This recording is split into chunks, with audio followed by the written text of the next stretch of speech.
My mom called the cops on me, saying your brother can't risk his DJ career, but you can lose a few years in prison. What I did next made them regret it. Sup Reddit. So I, 32 male, spent 6 years building my reputation at my firm. Every 60-hour week, every late-night design revision, every client pitch. It all led to this moment. Senior partner was finally within reach. Meanwhile, my 30-year-old brother Logan was living rent-free in my parents' basement, supposedly working on his DJ career, but really just unemployed for the past 3 years, contributing absolutely nothing except draining their bank account for weed and video games. I'd clawed my way up from student loans and side hustles while he got handed everything and still managed to fail at life. But I didn't know that my clean record and hard work had made me the perfect cover for something much darker. And I definitely didn't know my own mother was about to destroy everything I'd built. The pitch was going flawless. 27th floor, glass conference room overlooking the city. My sustainable drainage design was about to land me the biggest contract of my career. $3. $8 million to transform Riverside Park from a concrete wasteland into something people actually wanted to visit. I was 6 years deep into landscape architecture, and this was my shot at becoming a senior partner. Corner office, six-figure salary, respect. Then the conference room doors slammed open. Two uniformed cops and a detective, who looked like he benched small cars for fun, walked straight toward me. Didn't ask permission, didn't apologize, just made a beeline while I'm mid-sentence about water retention systems. Noah? Yeah, that's me. Whatever this is, can it wait 20 minutes? No. You're under arrest for identity theft and embezzlement. I laughed. Had to be a prank. Maybe the junior architects thought they were funny. But then cold steel clicked around my wrists and reality hit like a freight train. The detective said there was a warrant. White collar or not, they weren't waiting for me to finish my presentation. My boss stood up so fast his chair screeched across the floor.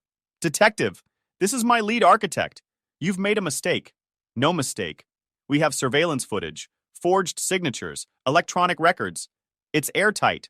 They walked me out through the main office, past everyone I'd worked with for 6 years, past the assistant who always saved me the good coffee, past the interns I'd been teaching, every single person staring at me like I'd just murdered someone's dog.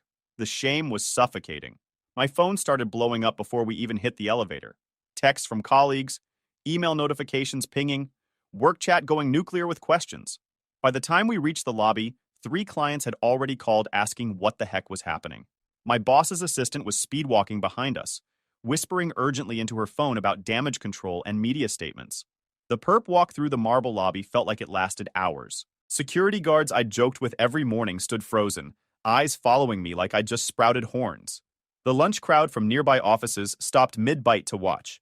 Someone had their phone out filming. Great. I'd be viral by dinner, tagged and shared across every architecture forum and industry group. Downtown Precinct smelled like burnt coffee and broken dreams.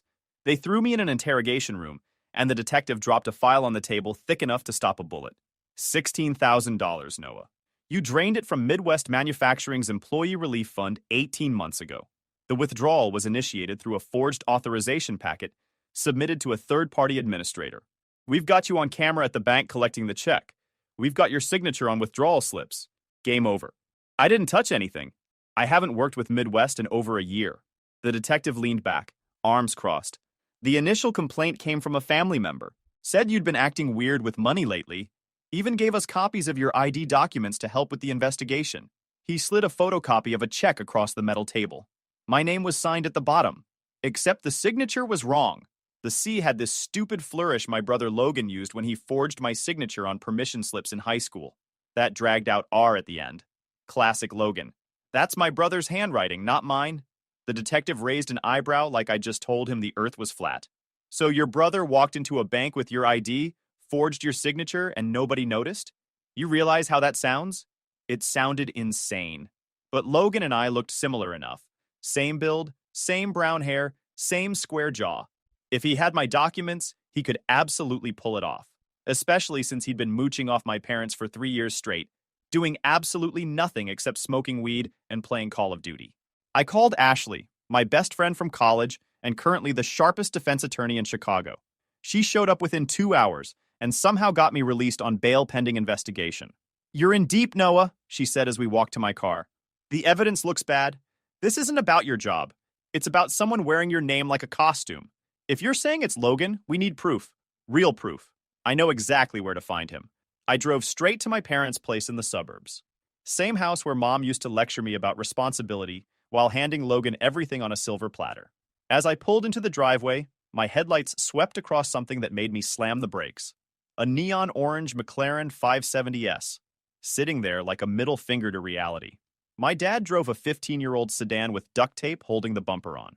Mom had a basic SUV she'd owned since 2010. Logan's biggest accomplishment was reaching Prestige Master on some video game. Logan wasn't smart, but he was a sponge for anything my parents called business. He'd sit around half awake and repeat their stories like he was in the room when it happened. Where the heck did a $200,000 car come from? I got out and touched the hood. Still warm. Someone had been driving it recently. The paint was perfect, showroom-level shine.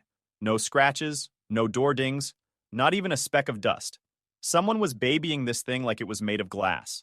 I checked the temporary tag in the window, registered 3 days ago to some business name I didn't recognize. The interior was pristine through the window. Tan leather seats, carbon fiber trim, that new car smell probably still lingering. The odometer read 127 miles, barely broken in. I pulled out my phone and snapped photos of the VIN plate, the temporary registration, the odometer. Something about this car screamed wrong. Logan couldn't afford a Happy Meal without begging Mom for cash. Now he's driving a car worth more than most people's houses. Pushed open the front door, unlocked as always, and walked inside. The scent of vanilla candles hit me first. Mom's signature smell, the one she used to cover up every lie this family ever told. They were all sitting in the dining room, eating dinner like it was just another Monday. Steak, mashed potatoes, water glasses, perfect suburban family scene. Made me want to put my fist through the wall. Noah. Mom set down her fork. Zero surprise on her face. You're home early. You knew I got arrested? Of course. The police called asking about your residence history. Logan wouldn't look at me. Just kept sawing at his steak, hand shaking like a leaf. I lunged for him, but Dad blocked me with surprising speed. Noah, control yourself. That's your brother. He stole 16 grand using my name. They handcuffed me in front of my entire office. My career is finished because of this waste of oxygen. Don't call your brother names, Mom snapped. She stood up, pushed me into a chair with more force than I expected. Her grip felt like iron. Sit down. We're going to discuss this like adults. Before we talk about anything, I said, gripping the chair arms, I want to know about that McLaren outside. Whose is it? Logan shrank back in his seat. It's for my influencer content. Influencer content? You stole company funds to play rich kid on Instagram? Enough. Mom's voice cut through the room like a blade. What's done is done. Logan made a mistake. He didn't mean any harm. A mistake? It's multiple felonies, Mom. Identity theft, fraud, embezzlement. Dad cleared his throat. The issue is, Noah, Logan isn't equipped for hardship like you are. You have education, a career, mental toughness. Logan, he's sensitive. He's fragile. I felt ice water flood my veins. I knew where this was going. I'd heard variations of this speech my entire life. What exactly are you saying, Dad? Mom looked me dead in the eyes. No hesitation, no shame. Noah, you need to take responsibility for your brother's actions. The silence was absolute. Even the refrigerator seemed to stop humming. Excuse me? You heard me correctly.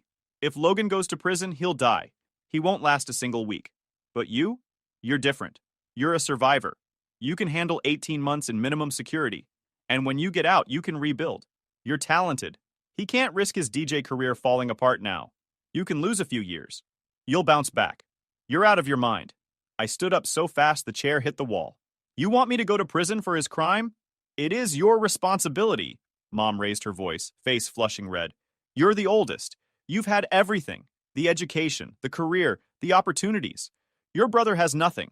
Now you want to take away his freedom too? I'm not taking anything. He did this to himself. Money is replaceable, Noah. Family is not. She slammed her palm on the table hard enough to make the water glasses jump. For once in your life, be a real brother. Some people are born to support others. That's your role in this family. Accept it. That's when I understood. The woman standing in front of me wasn't my mother. She was a stranger who'd sacrifice one son to protect the other without losing a minute of sleep. But I didn't know yet that the $16,000 was just the opening act. I didn't know about the McLaren's real source. I didn't know about the empire they'd built using my name. Dad?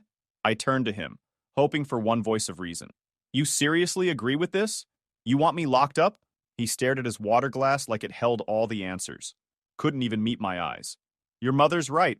Logan isn't built for the real world like you are. Prison would destroy him permanently. The memories hit me all at once. When I was 17, I needed a car to get to my construction job. They said money was tight. I saved for 8 months, bought a rusted Ford Ranger with 180,000 miles. 3 weeks later, for Logan's 15th birthday, they rolled out a brand new Kawasaki dirt bike. When I got into college, I took out $60,000 in student loans and worked 2 jobs delivering pizzas and doing landscaping. The college fund my grandfather left me had mysteriously evaporated. That same year, Logan went on a summer art program to Italy that cost $8,000. My entire life had been me clawing for every scrap while Logan got handed everything and still managed to fail upward. I won't do it, I said, voice flat and final. I'm not pleading guilty. Logan, you're on your own. Logan's eyes filled with tears. Same trick he'd been using since he was 5. Noah, please, I'm scared. I owe people money. Bad people. If I go inside, they'll kill me. You've always been good at fixing things. You're my big brother, man. Don't give me that big brother garbage. You're driving a $200,000 car while I work 60-hour weeks. Where did the money for that car really come from? Logan glanced at Mom, then stammered, It's a rental. For content. So you called the cops on me for your garbage. I will mess you up, I said. Enough. Mom stepped between us, puffed up like she was ready to physically fight me. We're not discussing the car. We're discussing your brother's future. The room went dead silent. You turned me in? I forced you to do the right thing, she said, like it was the most reasonable explanation in the world. And I can fix it if you cooperate. Plead guilty. I've already talked to our family attorney. If you confess and pay restitution, you might get probation. Maybe 6 months in county at worst. Minimum security. We'll cover the $16,000. Dad and I will figure it out. Our family attorney. A man I'd looked up to my whole life. The fact that she'd already pulled him into this conspiracy made the walls feel like they were closing in. I'm not confessing to something I didn't do. I'm going to fight this. I'm hiring the best lawyer money can buy. And when the investigation points to Logan, then he faces the music. I turned toward the door. If you walk out, Mom screamed, don't ever call me Mom again. I will do whatever it takes to protect Logan. Whatever it takes, Noah. I will burn your life to the ground if I have to. I didn't look back, slammed the door and walked into the cold October air. I looked at that McLaren one last time. Something was wrong. $16,000 couldn't buy that car. Couldn't even cover insurance. And Logan said he had gambling debts. If he had debts, why the luxury car? Nothing added up. That was Monday. By Friday, she'd turned my life into a bonfire. I drove back to my apartment, hands shaking so bad I could barely grip the wheel. Called Ashley the second I got inside. They want me to take the fall. Tell me you're not considering it. Heck no. But Ashley, something's off. There's a McLaren in their driveway. Logan says it's a rental, but my parents weren't worried about money. They were only worried about Logan doing time. A McLaren? Ashley sounded alarmed. Okay, listen. Come to my office tomorrow morning. Do not talk to them again. And most importantly, check all your bank accounts right now. I opened my laptop, logged into my savings account. The screen loaded, and my heart stopped. Balance, $0. My savings. The account I'd been building for 9 years to buy a house. $43,000. Gone. Completely wiped out. I checked the transaction history. A massive transfer initiated that afternoon, right after I got arrested. Authorized by Deborah. The timestamp showed 2:47 p.m., less than an hour after the cops walked me out. She'd been watching the clock, waiting for the exact moment I'd be locked in that interrogation room. Couldn't defend myself. Couldn't stop the transfer. Couldn't even check my phone. She'd planned it down to the minute, probably had the transfer page loaded and ready, finger hovering over the confirm button. I scrolled through more transactions. Smaller withdrawals dating back weeks. 200 here, 500 there. She'd been testing the waters, seeing if I'd notice. I never checked this account regularly. Just watched the balance grow on autopay from my paycheck. She'd exploited that perfectly. I'd forgotten. When I opened this account right out of college, Mom insisted on being a joint holder. Just for emergencies, she'd said. I was 22 and trusted her. Never thought to remove her name. She'd cleaned me out. My defense fund, my future, my safety net. My phone buzzed. Text from Mom. This is just the beginning. Cooperate and I'll return it. Force my hand and you'll lose everything. Then another text immediately after. You think I won't do it again? I made one phone call and they put you in cuffs. Don't test me. I threw the phone across the room. 3 days later, someone pounded on my door like they were trying to break it down. My landlord. He looked genuinely afraid. Noah, I'm sorry. Your mother just called. She said you're running a methamphetamine distribution operation out of this apartment. She sent me a photo of your arrest warrant. I can't take this risk. I need you out in 72 hours. I've known you for 5 years. I'm a landscape architect, not a drug dealer. I'm refunding your security deposit. Please, I can't have the police raiding my building. He shoved the eviction notice into my hands and practically ran down the hallway. My mother wasn't bluffing. She was systematically destroying my life. This control freak. I went straight to Ashley's office. She handed me black coffee and sat me down. I heard about the bank account. We could sue for conversion, but it's a joint account. Civil matter, not criminal. It'll take months. Right now, our priority is the criminal case. I need to talk to our family attorney, I said. He's handled my parents' legal stuff for 20 years. Maybe he can help me understand what's happening. Ashley frowned. Be careful. If he's their attorney, his loyalty isn't to you. I drove to his office downtown. He'd been Dad's best friend since college, the man who gave me career advice when I was choosing schools. I'd always thought of him as the good uncle. Noah, my boy. He greeted me with a firm handshake. Sit, sit. Your mother explained the situation. Terrible business. I didn't do it. Logan forged my signature. He sighed, taking off his reading glasses to clean them. I believe you, Noah. But the problem is evidence. The signature? The surveillance footage? The logins came from a home ISP account tied to your name. It all points to you. Logan has no assets. If he goes to prison, he can't pay restitution. But you have earning potential. So what are you suggesting? Take the deal, Noah. I've negotiated with the district attorney. If you plead guilty and pay restitution, you get 18 months probation. No jail time. You keep your job if we handle PR correctly. Plead guilty to something I didn't do. Sometimes family harmony is worth more than being right, son. Your parents are devastated. I felt sick. I stood to leave when I realized I'd left my phone on his desk. Turned back. His door was cracked open. I was about to push it when I heard him on the phone. Yes, Deborah. I told him. No, he's not convinced yet. Don't worry, the insurance situation is protected. The kid doesn't know about the policies. Yeah, keep the pressure on. Insurance situation. Policies. I backed away quietly. Used a spare car key I kept in my wallet to start my car. My hands were shaking so violently I could barely turn the ignition. He had sold me out. He wasn't just protecting Logan. He was protecting something much bigger. By the end of that week, she escalated from my bank account to my workplace. I drove back to my firm. Needed to explain to my boss. Needed to salvage my career. But when I walked into the lobby, the receptionist looked at me with pity. Noah, your boss said he doesn't want to see you, and your mother is in his office. My mother? I walked toward the office. The scene inside made my blood boil. Mom was sitting on the leather couch, crying into a tissue. My boss stood nearby, looking uncomfortable. Oh, Noah, Mom sobbed when she saw me. Thank God you're here. I was just apologizing for your behavior. I told him about your substance abuse issues. Substance abuse? What the heck are you talking about? Don't deny it, sweetie. She turned to my boss. He started using cocaine last year. That's why he needed money. He even got violent with me when I confronted him. She pulled up her sleeve, revealing a massive bruise on her forearm. I recognized that bruise from when she slammed her arm against the doorframe yesterday, trying to block me from leaving. That's a complete lie. I've never touched drugs. I never laid a hand on her. My boss held up his hand, looking exhausted. Noah, I don't know what's true anymore. But between the police yesterday and now your mother, we're bidding on a major city contract. We can't afford scandal. You're firing me? I'm placing you on unpaid leave until this is resolved. Please leave the building, Noah. Handle your family situation. I looked at Mom. Her face was buried in the tissue, but I saw it, a slight smirk curling her lips. She'd done it. Money first. Housing next. Work last. Like she had a checklist. I was cornered. No money, no job, no home, and felony charges hanging over my head. But she made one critical mistake. When you push a man into a corner, with nothing left to lose, he becomes the most dangerous thing in the world.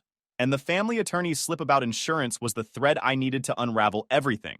I called Ashley from my car. Ashley, I need help. I think my parents aren't just protecting Logan. I think they're running a massive fraud operation. Come to the office, now. I met Ashley's guy at her office. He looked like he lived on energy drinks and conspiracy theories, but his eyes had that sharp intelligence that comes from seeing through nonsense for a living. Ashley's secret weapon for financial fraud cases. He didn't hack anything. He pulled what you can legally pull fast. My credit report, business filings, and registration records. The deeper stuff took days, not minutes. Phone calls, public record requests, a few paid background pulls, an investigator who knew how to get a storage manager talking without sounding like a cop. By the time we went back to the detective, we weren't walking in with a conspiracy board and vibes. We had a packet. All right, Noah. He spun his laptop around. I pulled your credit report like you asked, and holy heck, it's lit up like a Christmas tree.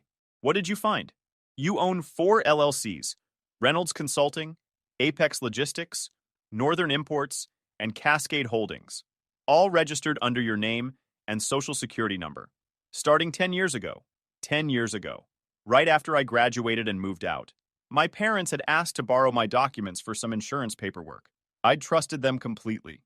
And here's where it gets interesting, he continued. That McLaren you mentioned? Registered to Reynolds Consulting. But that's not all. There's a Porsche 911, an Audi R8, and a Range Rover also registered to these companies. I felt like I'd been punched in the stomach. My family was driving a fleet of luxury vehicles in my name, while I drove a 10-year-old Honda with a cracked windshield. What about money movement? Ashley asked. That's where it gets dark. He grimaced. These companies show minimal legitimate business activity, but they have massive insurance claim payouts. Staged accidents, property damage, cargo theft. Total payouts over the last 6 years? North of $800,000. He pulled up another document. And here's the thing that'll make your blood freeze. That McLaren? It's scheduled for a photo shoot next week at a storage facility rented under Cascade Holdings. Through publicly accessible business filings, I found the facility's address. The investigator I work with visited. They've been moving damaged car parts in and out for months. Bumpers, hoods, fenders. That McLaren sitting in their driveway isn't a status symbol. It's inventory. They're planning to total it in a staged accident next week for a 6-figure insurance payout. He clicked through more files. Spreadsheets with dates, locations, claim amounts. Check this out. Repair estimates, body shop invoices, all fake. They've got a whole network. 3 body shops in different counties, all owned by the same shell company registered in Delaware. They bring in wrecked luxury cars from auction, swap VINs with clean titles registered to your LLCs, then stage collisions for insurance money. The body shops write inflated damage reports. Insurance pays out. They pocket the difference. He pulled up photos. This Porsche 911 bought at salvage auction for $22,000 with front-end damage. 2 months later, same VIN shows a rear-end collision claim for $90,000. The math doesn't work unless you're committing fraud. How many vehicles? I asked. At least 12 in the last 3 years. Some got totaled twice using different VINs. They're rotating through cars like a chop shop, but making it look legitimate with your clean record backing the claims. It's sophisticated as heck. My stomach dropped. The warm car in the driveway wasn't about showing off. It was product positioning for the next scam. And the money trail? I asked. Laundered through multiple accounts, but it all flows back to 2 people. Mark and Deborah. They've got offshore accounts in the Cayman Islands, a Delaware LLC that owns the body shops, and cash withdrawals that coincidentally match Logan's gambling habits. Your brother's been living off this operation while you worked your butt off. Everything clicked. Logan's $16,000 embezzlement was pocket change. A stupid mistake by an addict brother that threatened to expose the entire operation my parents had built using my identity as the foundation. They wanted me to plead guilty, not just to save Logan. They wanted the case closed immediately. If police investigated Logan's finances deeply, they'd find the shell companies. But if I took the fall, the file would be sealed and their empire would stay hidden. I was the perfect cover. We need hard proof, Ashley said. These numbers are suspicious, but they could claim you were running the company since your name is on everything. I know someone who can help, I said. Morgan. Morgan was Logan's ex-girlfriend. They'd broken up 4 months ago after a massive blowout. Logan had cheated on her, and my family gave her a hard time. I found Morgan working at a pool hall on the south side. When she saw me, she looked like she wanted to run, but I blocked her path. Morgan, I'm not here to cause problems. Logan and my parents are trying to send me to prison. Morgan paused. Her eyes filled with bitterness. Your family is pure garbage. They treated me like trash. I know. They're doing the same to me now. Do you know anything about their business operations? Morgan laughed, lighting a cigarette with shaking hands. Business? You mean the insurance scams? Logan used to brag about it when he was high. Said his parents were criminal geniuses, buying luxury cars, staging wrecks, collecting payouts. He even kept documentation, called it his insurance Bible, in case his parents tried to cut him out of the money. Any idea where that documentation is? He keeps it in a shoebox under his bed. Black Nike box. Has every claim, every payout, every staged accident documented. He showed me once when he was paranoid they'd screw him over. Said it was his life insurance policy. I turned to Ashley. We need that notebook. We can't break in. That's illegal, Ashley warned. We need to manipulate them into giving it up, or manipulate them into confessing. A dangerous plan formed in my mind. It was risky as heck, but it was the only way to end this permanently. I'm going to plead guilty, I told Ashley. Are you insane? No, I'm going to pretend to plead guilty. I'll tell them I agreed to take the fall, but on one condition. They sign over a chunk of money up front so I can start a business when I get out. I'll bait them into explaining where the money comes from. You need to record it, Ashley said, and we need law enforcement involved. I called the detective.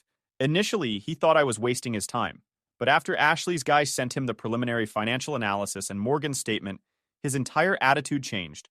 All right, Noah, the detective said. The insurance fraud crosses state lines.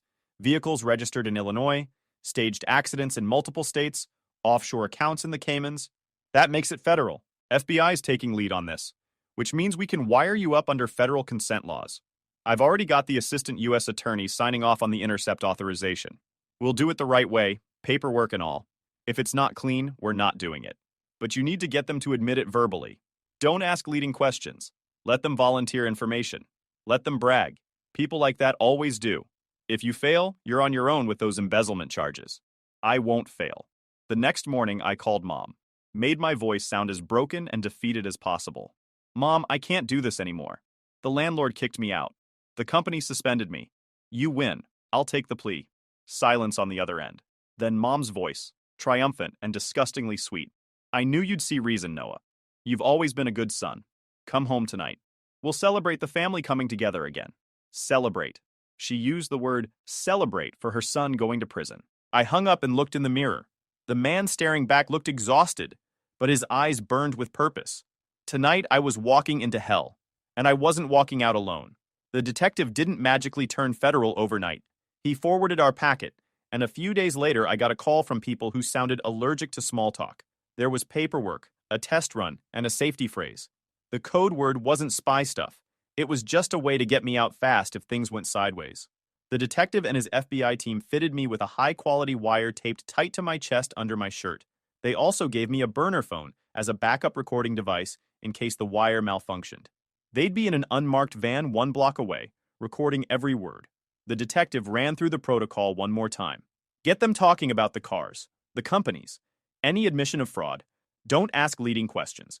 Let them volunteer information. We need clean confessions. Don't steer them. Just give them room. And Noah, if things go sideways, if you say the code word blueprint, we're 30 seconds away. Don't be a hero. I nodded, checking my phone one last time before handing it over. The tech guy did a final wire check, making sure the audio was crystal clear. No turning back now. The drive to my parents' house felt surreal. Every red light, every turn, brought me closer to ending this, or getting buried deeper if they suspected something. I parked my car next to the orange McLaren, still sitting there like a trophy. I walked inside. The atmosphere was celebratory. Mom had cooked a massive dinner. Logan was sprawled on the couch, grinning like an idiot. The prodigal son returns, Logan cheered, clearly already hyped up. Noah, I knew you wouldn't abandon me. I fought the urge to vomit. Slumped my shoulders, played the defeated card. Save it, Logan. I'm doing this for family, not for you. Sit down, son. Dad poured and handed me a glass of sparkling cider. This is the right choice. Family comes first. I held the glass but didn't drink. Before I go to the DA tomorrow, we need to settle something. I'm losing my career. I need a financial guarantee for when I get out. Oh, stop worrying. Mom waved her hand dismissively, practically glowing with satisfaction. We'll take care of you. How much do you want? I want $200,000. And I know you have it. I see the McLaren, the Porsche. Where did you get that kind of money? Dad's pension can't cover this. Logan laughed, already riding high on adrenaline. He didn't understand the mechanics, but he'd memorized the bragging points. Pension? Bro, you think we're living off pension? You're the golden goose. Reynolds Consulting, Apex, Northern, all your companies. We've pulled in close to 1 million using your clean record. Logan, shut your mouth, Mom snapped. But Logan was on a roll. What? He's taking the fall anyway. He should know what he's protecting. Logan turned to me. That warehouse fire last year? 300 grand payout. The highway pileup last spring? Another 150. You're a genius and don't even know it. Logan, I said enough. And the McLaren? That's going into a staged wreck next week. Already got the claim forms ready. Some hit-and-run setup on Lakeshore Drive. Boom, 250,000. Easy money. Logan! Mom's voice cut like a whip, but it was too late. The damage was done. Dad had gone white. Mom stood there frozen, realizing what just happened. Logan looked confused, finally sensing he'd said too much. I set the glass down slowly. The clink echoed. So Logan's 16,000 was just an occupational hazard? I asked quietly. Mom's eyes locked on mine. She knew. Somehow she knew. What Noah needs to understand, she said carefully, trying to salvage it, is that family protects family. These business arrangements are complicated, but I stood up, shedding the defeated posture, reached into my jacket and pulled out the burner phone the FBI had given me, setting it on the table face down, nice and calm. What is that? Dad's face drained of all color. That's a first-class ticket to prison for all three of you. Sirens wailed outside. Blue and red lights flooded through the windows. Police! Open the door! What did you do? Mom stumbled backward. I did what a real brother does. I cleaned up the mess. Run, Logan! Dad screamed. Logan grabbed the McLaren keys and bolted for the garage. The front door slammed open. Officers rushed in. Everybody down! Hands where we can see them! I raised my hands, standing still. Dad got tackled, handcuffs snapping on. Mom screamed as officers dragged her out. Through the window, I watched Logan sprint toward the McLaren. He yanked the door open, threw himself inside. The engine roared to life, but 2 patrol cars had already blocked the driveway. He revved the engine, tires spinning uselessly against concrete. Officers surrounded the vehicle, guns drawn. Logan killed the engine, stepped out with his hands up. The officer nearest him spun him around hard, face first into the McLaren's hood. The same hood he'd probably wiped down 100 times, now pressed against it while steel cuffs clicked around his wrists. Then Logan's panicked voice cut through the chaos. Wait, I can give you more. Photos, texts, burner phones. Keep me out of federal prison and I'll give you everyone. Even handcuffed, the golden child was negotiating. The detective picked up the burner phone and checked the wire pickup. Solid work, Noah. Those flashing police lights were the most beautiful thing I'd ever seen. They took everyone downtown. This time, I wasn't in cuffs. I rode in the detective's unmarked car as a cooperating witness. At the precinct, Logan broke in under 20 minutes. Gave up the insurance Bible location, Swiss account numbers, everything. Then he pulled out his phone. Hidden folder full of screenshots, planning texts between Mom and Dad, burner numbers, staging scripts. He'd been keeping receipts on everyone the whole time. Pure rat instinct. Dad confessed to everything within an hour, asking only for leniency for Mom. Mom refused to talk until the detective played the recording. When her voice filled the room admitting to the staged accidents and insurance payouts, her face went white. I finished my statement at 4 a.m. Ashley met me outside with coffee. Full immunity for cooperation, she said. The detective's writing the exoneration letter for your boss. The trial took 14 months to get to court. My parents hired expensive lawyers, fought hard, pleaded not guilty. Mom tried claiming I was the mastermind, but the financial analysis and Logan's dead man switch folder buried that argument. The jury took under 4 hours. Guilty on all counts. The judge sentenced them without hesitation. Mark, 13 years federal. Deborah, 13 years federal. Logan, 4 years with mandatory rehab. Mom screamed as they let her out. Called me a traitor. The marshals didn't care. I blocked every relative who sided with them. Done negotiating. My boss called me back to the firm a week after sentencing. The Riverside Park project. We won the contract. City planning specifically requested you as lead architect. He slid the promotion paperwork across his desk. Senior partner. You earned it. Ashley and I had dinner that night at a steakhouse overlooking the river.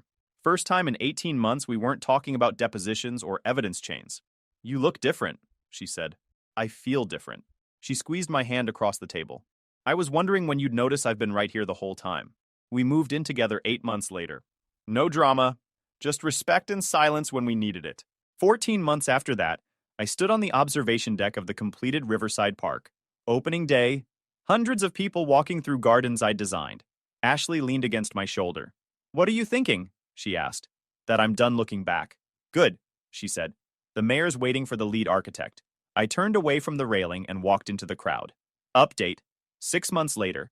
Got word through Ashley that Mom wanted a family mediation meeting. Some prison rehabilitation program. She'd supposedly made progress and wanted to apologize. You don't have to do this, Ashley said. I know, but I want to see it. I want to see her sitting in that jumpsuit knowing she put herself there. The meeting was at a medium security facility. Cameras everywhere, counselor present. Mom sat across from me looking completely broken. Gray hair, no makeup, orange jumpsuit hanging off her like she'd lost weight. She couldn't stop her hands from shaking. The counselor gave some speech about healing and accountability. I stared at her the entire time. Finally, Mom spoke, voice cracking. Noah, please. I know what I did was unforgivable. I destroyed your life because I was selfish and stupid. I chose Logan over you and I was wrong. I'm begging you, I can't sleep, I can't eat. Please, I need you to forgive me. I'm your mother, please. No. She flinched like I'd slapped her. Tears started streaming down her face. Real ones this time. Noah, please, I'll do anything. I'll sign over everything. I'll testify against Logan if you want. I can't do this anymore. 13 years. I won't survive this. Please, baby. Please. You called me selfish for not going to prison for him. You stole my money. You tried to destroy my career. You wanted me in a cell instead of him. I know, and I'm sorry. I'm so sorry. She was sobbing now, gasping for air. The counselor reached for tissues. Mom pushed them away, leaning forward desperately. Please just tell me what I can do. Anything. I'll do anything. I stood up slowly, buttoned my jacket, looked down at her while she cried. 13 years, Deborah. Enjoy them. Her face crumpled completely. She reached across the table like she was going to grab my hand, but the counselor stopped her. Noah, please don't leave like this. Please. I walked to the door without looking back. Ashley was waiting in the parking lot with coffee. How'd it go? Exactly how I wanted it to. If you enjoyed this video, please hit that subscribe button. It really helps the channel and help us bring you more and better stories. Thanks.